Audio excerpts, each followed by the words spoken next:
हमारे इस यूनिवर्स में हजारों तरह की ताकतें, ऊर्जाएं चारों ओर फैली हुई हैं और आपके मंत्र में जो मंत्र शक्ति होती है, जो एकाग्रता के द्वारा आपके अंदर से प्रकट होती हुई ब्रह्मांड तक जाती है, वह ऊर्जा भी अद्भुत शक्ति से युक्त होती है। और जैसे जैसे आप उच्चारण करते हैं,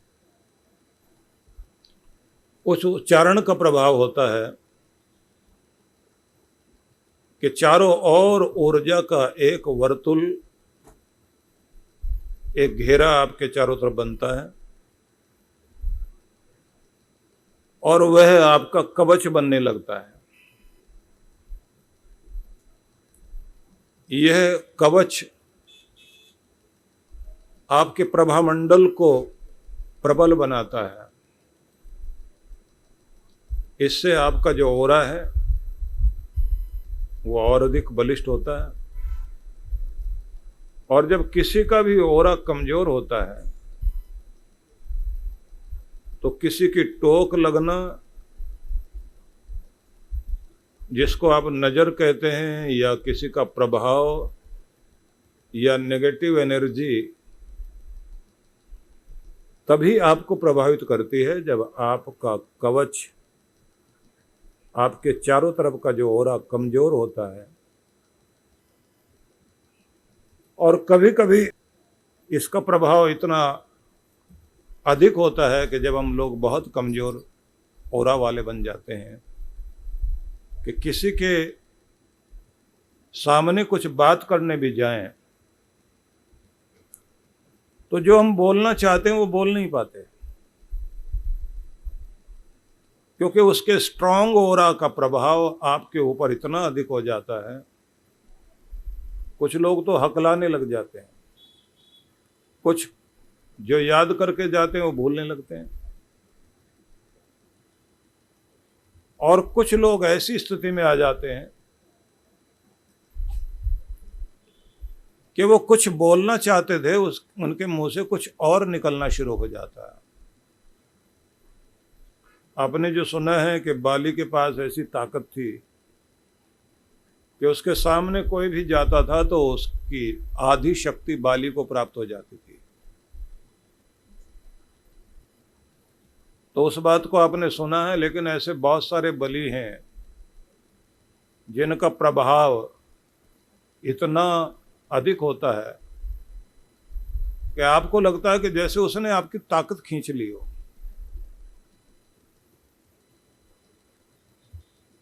जो लोग अपने मनोबल को कमजोर बनाए रखते हैं, उनको डराने वाली चीजें चारों तरफ बहुत होती हैं। जैसे रात के अंधेरे में चलते चलते उनको कोई भी पेड़ का हिलना डुलना, किसी आवाज का आना, यहां तक कि अगर तेज हवा चल रही हो और घर में बैठा व्यक्ति और खिड़की में से कोई हवा के कारण अजीब तरह की आवाज आ जाए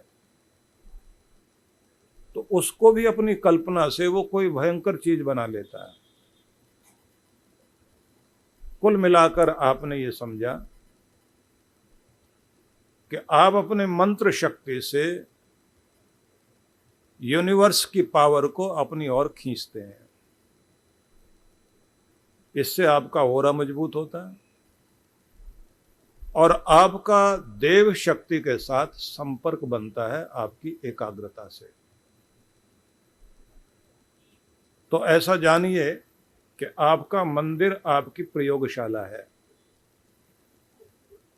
जहां शांत और एकाग्र होकर आप ब्रह्मांड में फैली हुई अनेक तरह की ऊर्जाओं को अपनी ओर खींचते हैं।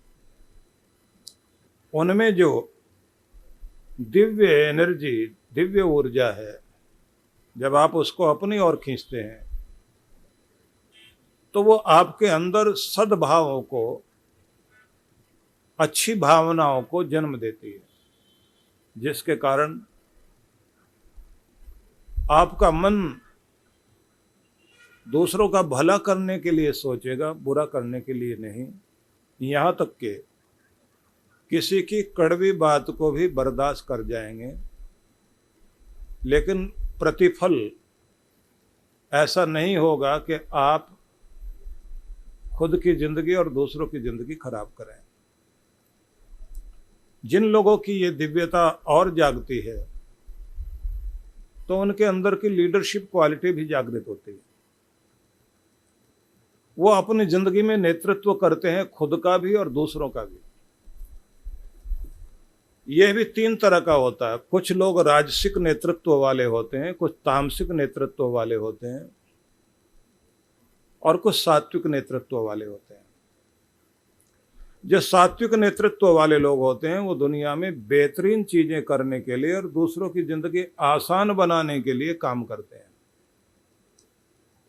तामसिक व्यक्ति अपनी जिंदगी को सुखी करने में लगा हुआ है और दूसरे के जीवन को, उसकी सुख सुविधाओं को छीन कर भी अपने आप को सुखी करने की कोशिश करता है।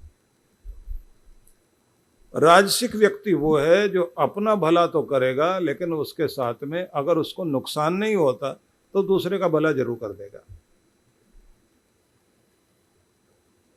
कुल मिलाकर अगर हम कहें, आपके जीवन में बहुत बड़ा प्रभाव पड़ता है आपकी मंत्र शक्ति का। मंत्र शक्ति से मनन शक्ति जागृत होती है। इसे कभी भी ये मत समझिए कि भक्ति में जो समय दिया जाता है वो व्यर्थ जाता है। बहुत अद्भुत समय होता है वो। इसलिए दुनिया के जितने भी बेहतरीन लोग थे, सबके जीवन में भक्ति का कुछ ना कुछ प्रभाव जरूर रहा है। इसलिए आपसे कहूंगा कि प्रार्थना, जप तप, मंत्र पाठ और हो सके तो मेडिटेशन, ध्यान जरूर करना चाहिए। ये आपको जो भी कुछ आप हैं, आपके अंदर जो कुछ है, उसे बढ़ाने में बहुत मदद करता है। ऐसे भी समझ लीजिए, आपके अंदर जो कुछ भी भरा पड़ा है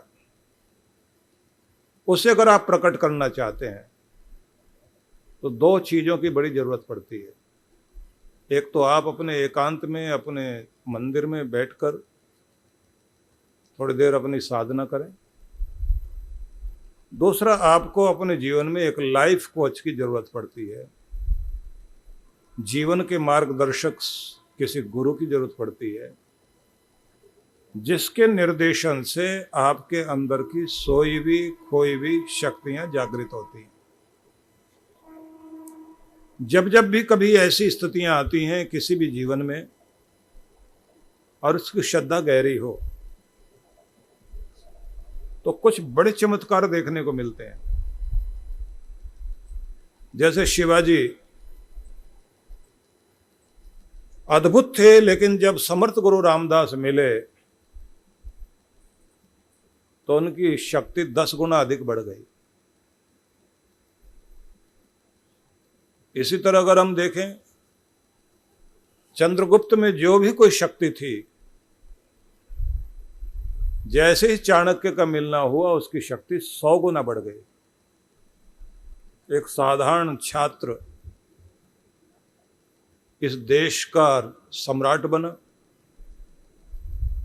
हिंदू कुश पर्वत से लेकर बंगाल की खाड़ी तक एक बहुत बड़े भूभाग का साम्राज्य संभालने के साथ खंड खंड भारत को अखंड भारत बनाने का कार्य किया। ऐसे समझिए, जब आपकी जिंदगी में सद्गुरु हों और आप एकाग्र होकर लक्ष्य की ओर बढ़ें, तो देव शक्तियां आपसे कुछ बड़ा कराने के लिए फिर आपको चुनती हैं। फिर वो केवल आप ही की ताकत काम नहीं करती, आपके साथ भगवान की ताकत भी काम करती है, जो आपसे बहुत बड़ा कुछ करा ले जाती है। जो आदमी हैरान होता है इतनी छोटी सी जिंदगी में इतने बड़े काम कोई कैसे कर सकता है? विवेकानंद अगर किसी ऊंचाई तक पहुंचे, बहुत लंबी उम्र नहीं थी उनकी, 20-30 वर्ष की उम्र तक जाकर व्यक्ति इतना बड़ा काम कर सके कि पूरे संसार भर में सिर्फ चर्चा का विषय नहीं बने, वो एक विचार बन जाए जो लोगों के मस्तिष्क में बैठ जाए जाकर। अभी पीछे हम लोग 15-20 दिन पहले उड़ीसा के एक स्थान में बालासोर में थे। वहाँ एक चर्चा कर रहे थे जिसमें चर्चा थी कि राम जी के विषय में हनुमान जी को सीता जी बताती हैं कि तुम नहीं जानते कि राम क्या है। तो राम जी के कुछ गुणों का वर्णन करती हैं सीता जी, जिसमें एक शब्द कहती हैं कि राम जहां पराक्रम है, शौर्य है, साहस है, उत्साह है, वहीं उनका एक रूप है प्रभाव। उनका प्रभाव कभी खत्म नहीं हो सकता। उनका प्रभाव चारों तरफ फैला हुआ है। उनका प्रभाव जमीन और आसमान में है। राम प्रभाव का नाम है। सीता जी ने राम जी के विषय में कहा। तो मैं वहां एक बात कह रहा था कि जरा सोच के देखिए, कुछ लोग वे होते हैं कि उनके थोड़े से जीवन काल में ही उनके रहते रहते उनका प्रभाव खत्म हो जाता है, और कुछ तो वे कि उनके मरते ही लोग सूचना मिलती है कि वो मर गया, तो लोग कहते हैं अच्छा जिंदा था वो, हमें तो लगता था कि वो पहले ही मर गया होगा। और कुछ वे कि युग बीत जाएं पर उनका प्रभाव लगातार जिंदा रहे, लोगों को प्रभावित करता रहे। वो शक्ति अद्भुत ही होती है। तो जब आप अपनी किसी साधना में आगे बढ़ते हैं और कोई बड़ा लक्ष्य लेकर चलते हैं और भगवान आपको चुन ले और चुनकर आप को माध्यम बना दे भगवान, तो जो आप करते हैं ना वो आप नहीं कर रहे होते। आपके साथ जो जुड़े हुए लोग होते हैं वो भी आपने जोड़े हैं ऐसा नहीं होता। उनको जोड़ने वाला भी भगवान है, उनको मिलाने वाला भी भगवान, आपसे कराने वाला भी भगवान, क्योंकि फिर आप नहीं रहते। इसलिए हम लोग जब साधना कराते हैं तो कल अलग अलग तरह की प्रार्थनाएं बुलवाते हैं। उनमें एक प्रार्थना होती है कि भगवान मुझे अपना उपकरण बनाओ और जो मुझसे कराना चाहते कराओ। मैं तुम्हारा खिलौना बन जाऊं, तुम्हारा वो साज बन जाओ कि जिसकी आवाज तुम बन जाओ, जिसे बजाने वाले तुम हो जाओ, और मुझ में मेरी मैं न रह जाए, मैं तुम्हारा रूप बन जाऊं। मेरा परिचय ना हो, मेरे द्वारा परमात्मा तेरा ही परिचय मिले कि ये तेरा ही बंदा तेरा ही कार्य कर रहा है। इसलिए मैं नहीं हूं, तेरा उपकरण बनना चाहता हूं, तेरा खिलौना बनना चाहता हूं। भक्ति में ये जरूरी है।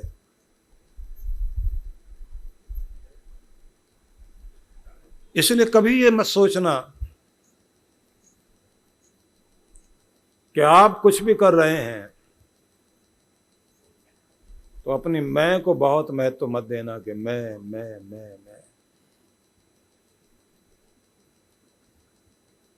तो इसलिए जो ये मौका है, इनमें जितना जप, साधना, तपस्या आप कर पाए, अपनी आत्मिक शक्ति को बढ़ाने के लिए जरूर करना। सुबह का जब सत्र चलेगा उसमें हम लोग बैठेंगे, थोड़ा मंत्र जाप, थोड़ा ध्यान और कुछ नियम सीखें कि कैसे आप अपने अंदर की शक्ति को बड़ा कर सकते हैं। क्योंकि जब आप अपने हाथ में माला लेते हैं और अपना मंत्र जाप करने बैठते हैं, उस समय कहना होता है, जो आप इस समय भी नोट कर लें कि आप क्या कहेंगे। मेरा यह मंत्र मेरी जिंदगी में समृद्धि का दाता है, मेरी गरीबी को दूर करने वाला, मेरी दीनता को हटाने वाला, मुझे सशक्त बनाने वाला मंत्र है ये। मेरे परमात्मा का नाम मेरे आरोग्य की वृद्धि करता है। मैं विजय पाने के लिए तत्पर हो जाता हूं अपनी बीमारियों पर। मेरा मंत्र शांति का मंत्र है, जो मेरे रोम रोम में शांति को भर देता है। मेरा मंत्र वो है जिसका जाप और ध्यान करते करते मैं आनंद की ओर बढ़ता हूं। कांटों भरी राह को जिन्होंने आसान बनाया, जीवन जीने का सही तरीका समझाया, ऐसे हमारे प्यारे गुरुवर के अवतरण दिवस को आओ हम सब मिलकर भक्ति में झूमकर बड़े ही धूमधाम से मनाएं। पूज्य गुरुदेव श्री सुधांशु जी महाराज एवं डॉक्टर अर्चिका दीदी जी के करुणामयी सानिध्य में प्रत्येक वर्ष की तरह इस वर्ष भी 2 मई 2024 को महाराज श्री के अवतरण दिवस पर उल्लास पर्व का आयोजन होने जा रहा है।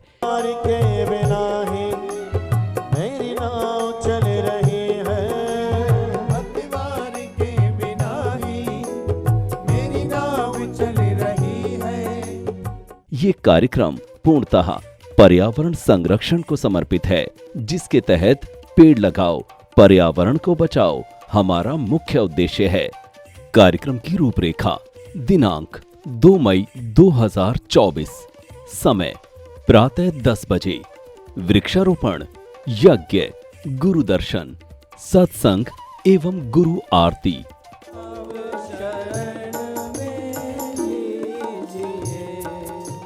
सायं 5 बजे विशेष भजन संध्या, सत्संग एवं शिव महाआरती। आनंद धाम आश्रम, नागलोई, नजफगढ़ रोड, बक्करवाला मोड़, नई दिल्ली। विशेष कार्यक्रम पर्यावरण पखवाड़ा 17 अप्रैल से 1 मई 2024 तक पेड़ लगाओ अभियान। आयोजक विश्व जागृति मिशन।